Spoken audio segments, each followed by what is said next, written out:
Assalamu alaikum wa rahmatullahi wa barakatuh. Ahlan wa sahlan, and welcome to this video, guys. My name is Liaquat. Hope you guys are having a wonderful time right now. This is the new 40 Hadith series, and I've selected this book, which is called the Arba'een of al-Imam al-Suyuti. So Imam Suyuti, famous scholar in the late 800s, 900s after Hijrah. So he's written a 40 Hadith, has been translated by Aisha Bewley. So I thought, you know what? Let me do this. You guys enjoyed the other 40 hadith. Hit the like button, hit the subscribe button, and tell me if you enjoy these 40 hadith series. So let's just crack the spine of this book and let's start. So Bismillah ar-Rahman ar-Rahim. Allahumma salli wa sallim wa barik ala Sayyidina Muhammad wa ala alihi wa sahbihi ajma'in. Okay, so this is the first hadith that we are doing now. This hadith is a hadith which many of you guys might be aware of. This is the hadith of intention. إِنَّمَا الْأَعْمَالُ بِالنِّيَّاتِ. Actions are only judged according to intentions. Right, so let's have a look at this hadith then. And this is a well-known hadith in the books of hadith. So let's try to explain it as best as we can.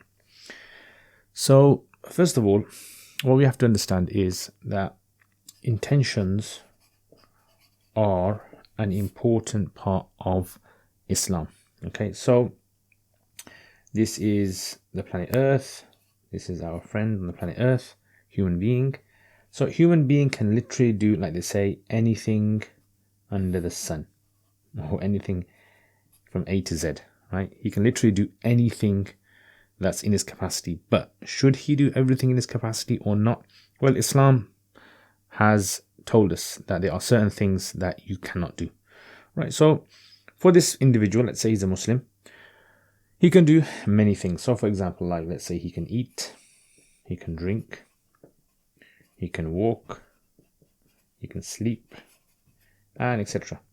And he can also pray, and he can fast, and he can give charity, and he can do also other things as well. So these actions that they do, or we do rather, these can be divided into two categories. So first category is what we call ibadah, acts of worship, and the second one is called aada, just normal practices. So ibadah and aada, which means just a normal regular practice that someone has, like they eat and drink, and you know, maybe you've got some normal habits, right? So for example, like eating certain types of foods, or maybe you're having coffee or tea. So how does intention work in all of this? So remember, we all worship Allah subhanahu wa ta'ala, and whenever we worship Allah, we have to remember that we are on a journey. And whenever you're on a journey, right, so imagine this is our journey, that in this journey there are literally two things that you want, right, to get to the end, right? What are those two things? Those two things that you need are, number one is you need to be on the correct path. Yeah. So for example, like let's say I'm driving my car. So this is my car and I'm going down the road. So I need to be aware.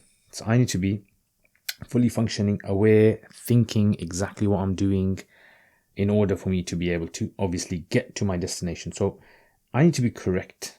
For me to be correct, I have to be awake, right? I have to be awake at the, you know, I've so many times, I'm so bad at the wheel of the car, almost kind of like a swerved into another car or on the motorway, right? So I can't remember the last time it happened. So alhamdulillah, I think I'm getting better.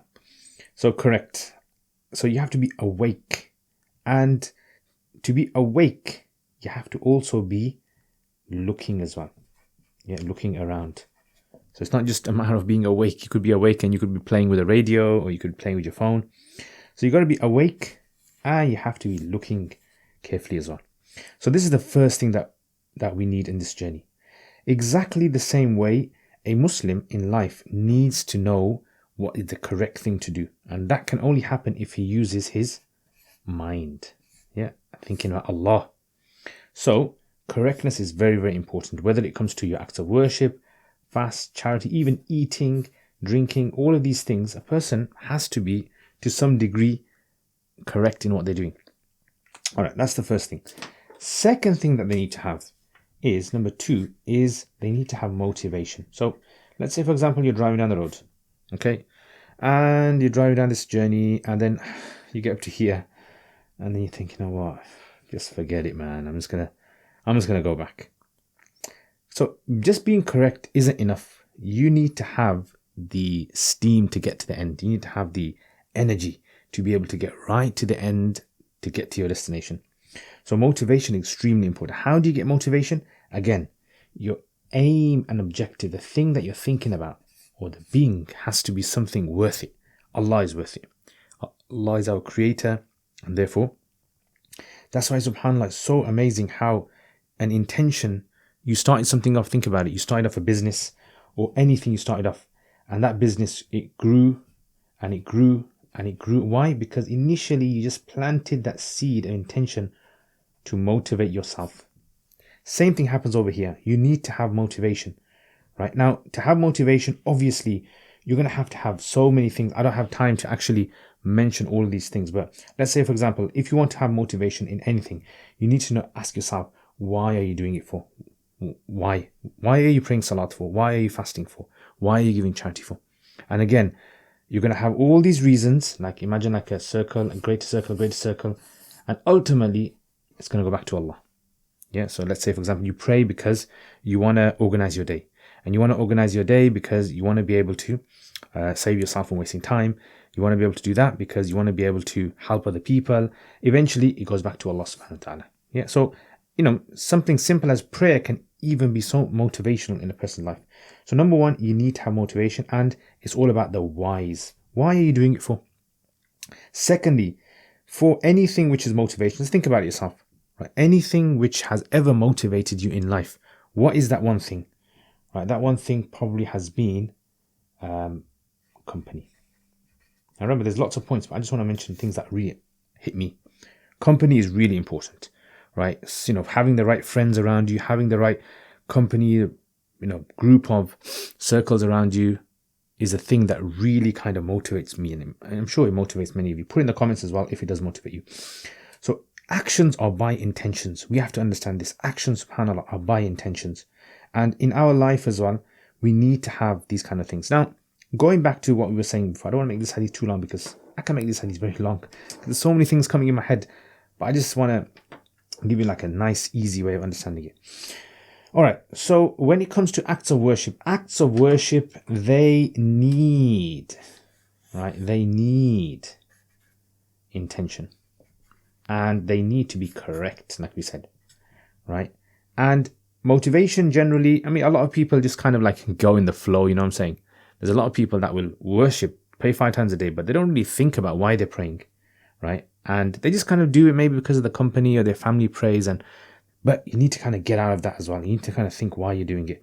And it really kind of helps you, subhanAllah. Your ibadah becomes so beautiful when you start asking yourself why you're doing the motivation. I'll put there. Motivation is really powerful. Now, as for actions which are ada, like normal actions, eating, drinking, you don't get any reward for eating or drinking, walking. But look at this. If you were to do any of these things, right, and you did it with the right intention, every single one of these becomes rewarding. Imagine that, subhanAllah. You get reward for eating.